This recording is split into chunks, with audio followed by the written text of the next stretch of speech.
a group of young people have decided to work for themselves. Conventionally, people get to go to school, apply for jobs, work a while in the white collar job sector, and then eventually decide to work for themselves. But these are young people who decided from scratch to work for themselves. We try to understand the rationale behind their decisions and as to whether the decisions they took have been profitable to them. And to help us do this discussion this morning, I have been joined by George Tete. He is the CEO of Ato Tete. That's the name of his company. And then Kofi Osei, he's also the CEO of Edinkra Concepts. And Josie Ashari, she is the CEO of Couture Emporium. Ladies and gentlemen, welcome to the discussion. Thank you. All right. So let me start from Josie. You're closest to me, so let me start from you. You know, usually a young person would want to go to school, invest a lot in his or education, and after that apply for jobs to work for the multinationals or the big Ghanaian companies doing very well. But you decided to do something different. Can you tell us what really was your motivation for it? Was it the case that you couldn't get a job, you applied but nobody called you for an interview, or you went for interviews but none ended up successfully in getting you a job? How and why did you enter into entrepreneurship? Okay, so right after the university, I did my national service. I did with Google Office and the Ghana Tourism Authority. And actually, I think I found the whole time there it was like my whole mental ability had come to a stop because you're not given much work to do. And I found myself doing a lot of research and reading about the fashion industry. For me, I have a major in textiles. I studied BA Industrial Arts. So I knew this is what I was going for. And I've been in it. I started before I got into the university, Okay. and I continued right after. I didn't think of going to get a job. I kind of got comfortable, but doing the national service, because a lot of people wanted to be retained, but I thought it was a good idea to just move on. I see. So that's the story for you. Kofi, let me come to your story. So how did it all happen for you? With me, from the scratch. My mom was a trader, a petty trader, so I had to help her get something so I could also actually get something. And right from there, I just built the interest. So from the word go, I've never actually thought of like going to work for someone. The pressure comes, all right, sometimes, like right after school, I did BSc Agric, and you want to go into farming, you want to do this, but there's actually nothing coming. So you just look around. Whatever comes, if it's good, if it's going to help you, just push, because it's a risk you're going to take. Either you sit home and get nothing, or you push. You might also not get nothing from pushing, but at the end of the day, you did something, and with me, it worked for me. I see. George, what's your story like? My story is very similar to Josie's story. After national service, during national service actually, I realized that I had a lot of time on my hands. And I thought through that after service, what am I going to do? Am I going to look for a job? That wasn't what I wanted to do. So I thought of what to do. And what came in mind was to start events organizing. Because naturally, I like to be handsy. I like to do things. I started with the events organizing, and it sort of brought me into fashion. The first event that we decided to organize, I did this with someone, was a fashion show. And getting people to come along, because it was very young, was difficult.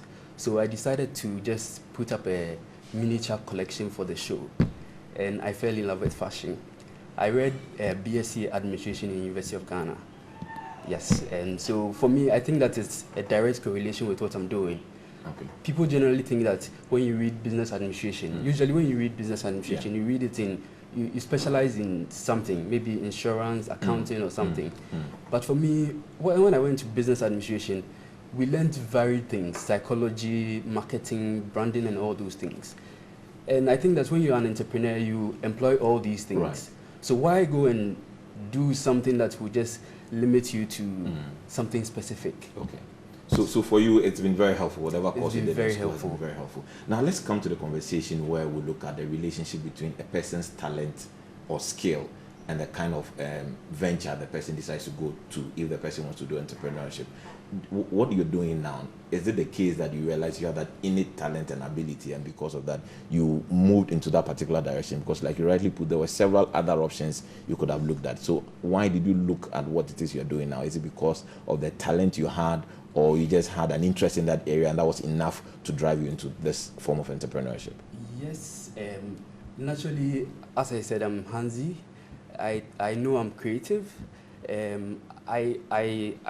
I get very happy when I make something and it's useful or it's really nice. It spurs me on. So it was based on that I decided to start a fashion line, because in a fashion line you just create, people wear it, and it's fulfilling. So for me, it's because of my personality. I see. Kofi, another interesting thing that discourages a lot of people, especially young people, from going into entrepreneurship is capital.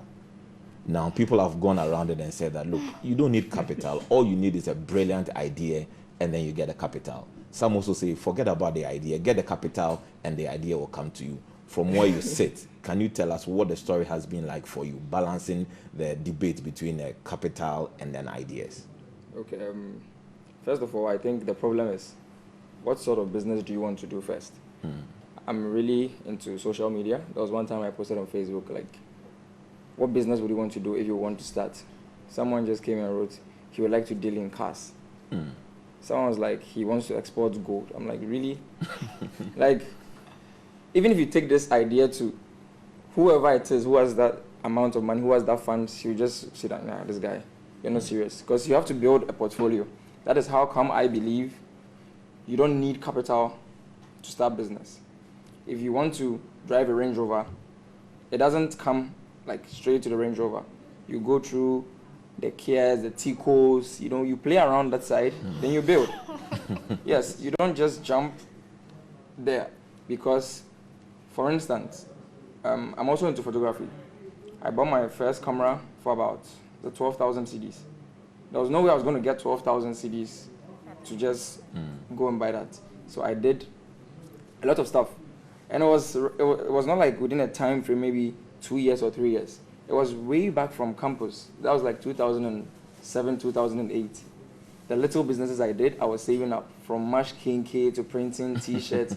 You know, it builds up. Yeah. It builds up to that point where you can do what you want to do. There's nobody out there who will tell me, you have a mobile phone, you feed it with credits, you make calls and stuff. You don't tell me you don't have capital.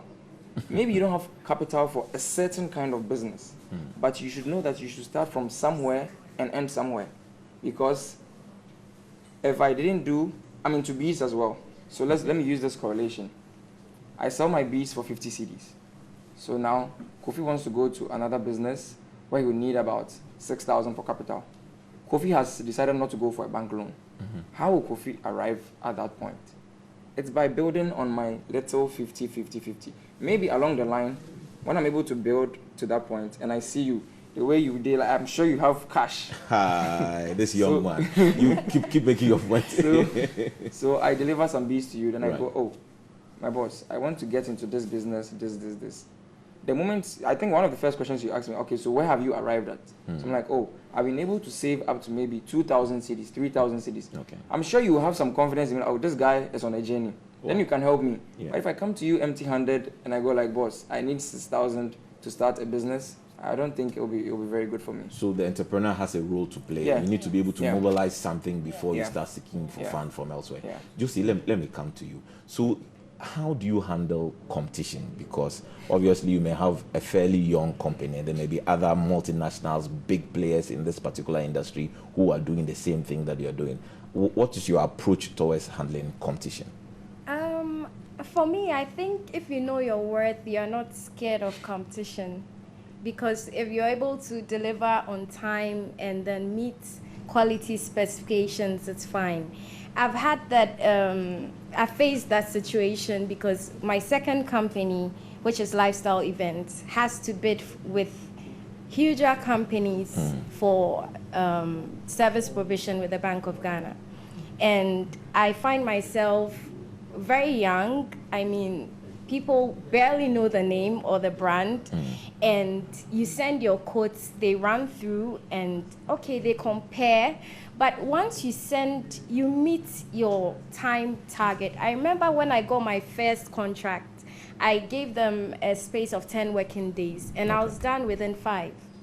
Because I needed to impress and then set my standards to be able to get more contracts. So was it speed over quality, or was it a very fair balance between speed and quality? It was high quality, yes. High quality, very affordable, and then being able to provide service on time. I see. So I don't really think... You're not afraid of competition? Yes, I'm not You're scared of competition. I see. Let me come to you again, George. You see, the scenario where an entrepreneur who doesn't have the penchant to work for other people now gets to establish something and will need other people to work for him or her. So in your line of business, how do you go about recruiting people to work with you? In my line of business, it's a little difficult to get the right people. I need skilled labor because I need people to make the clothes for me.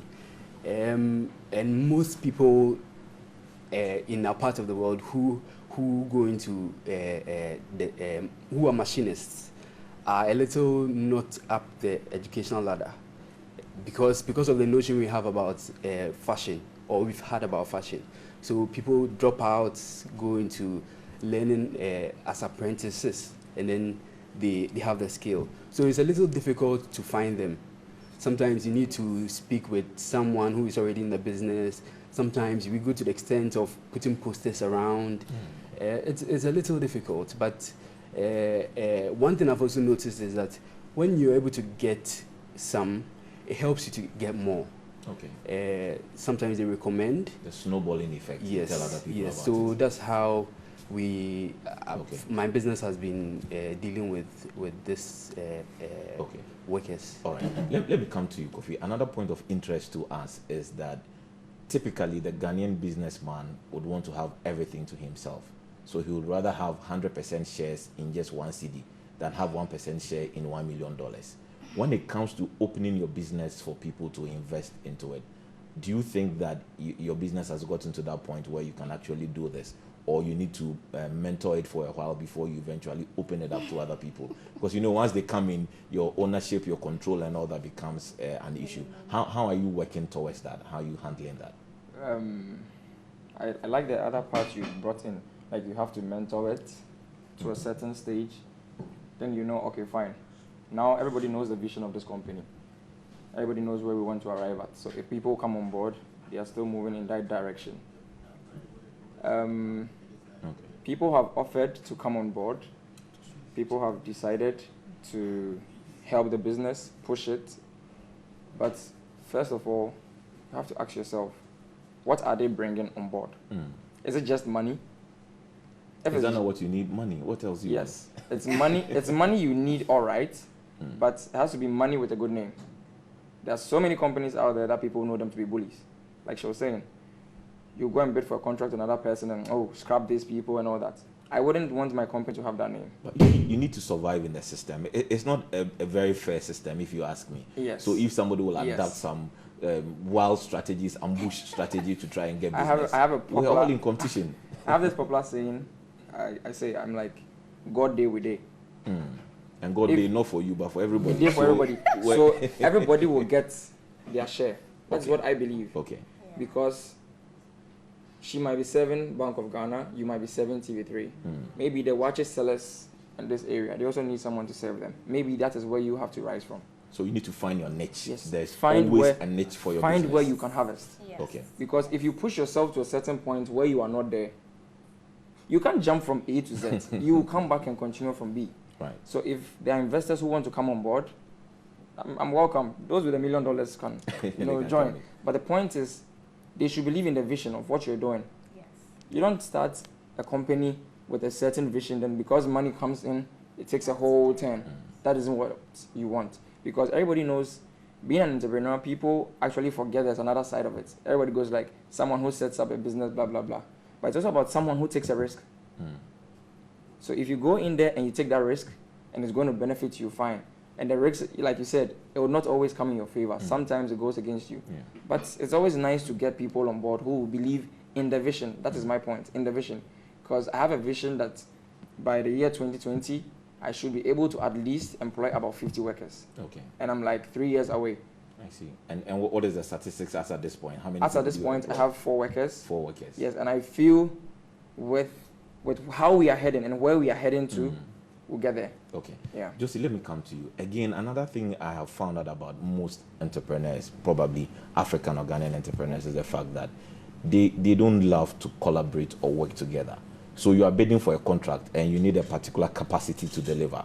You know of Kofi, you know of George, who are virtually doing a similar thing to what you're doing.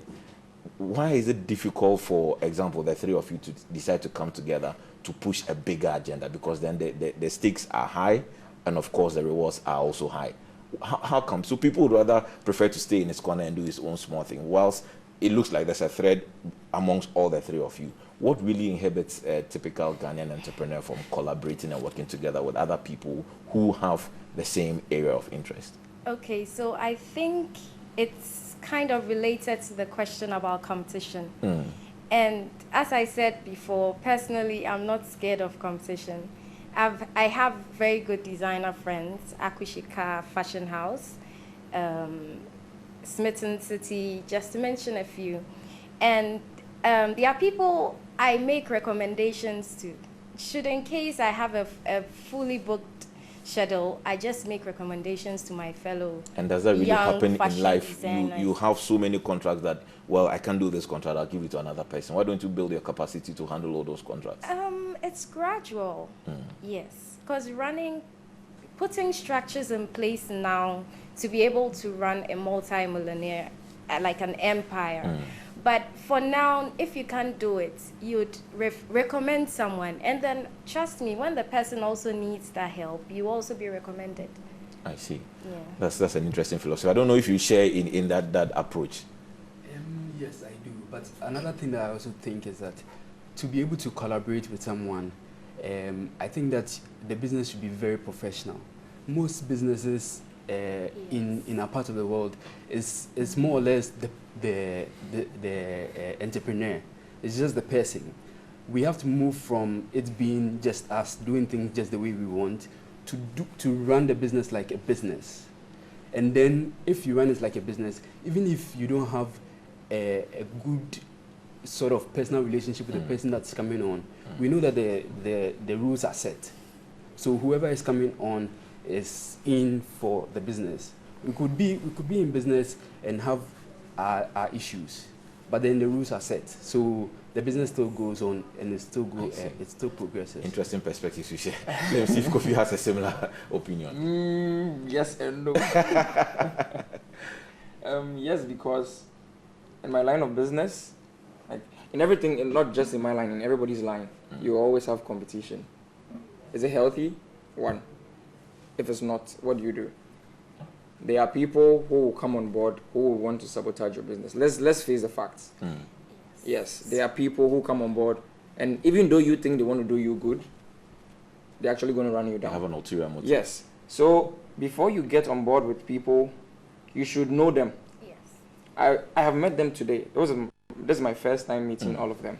If I have any job, I'm just being frank. It will take time before I can give it to them. That is where we have to understand that it's a business. Yes. Because it might be my one-time offer. TV3 asked me, Kofi, we want to do this event. Can you do this? Like, can you? I'm like, oh boss, I'll do. Then after the course, like, they want 12,000 chairs. Who would I get this? They need me to get clothes for all the workers. How would I do this? You begin to make calls. But that is where you remember people you've worked with before, people you know are on the same agenda. There's this guy, Bello. He's also a fashion designer.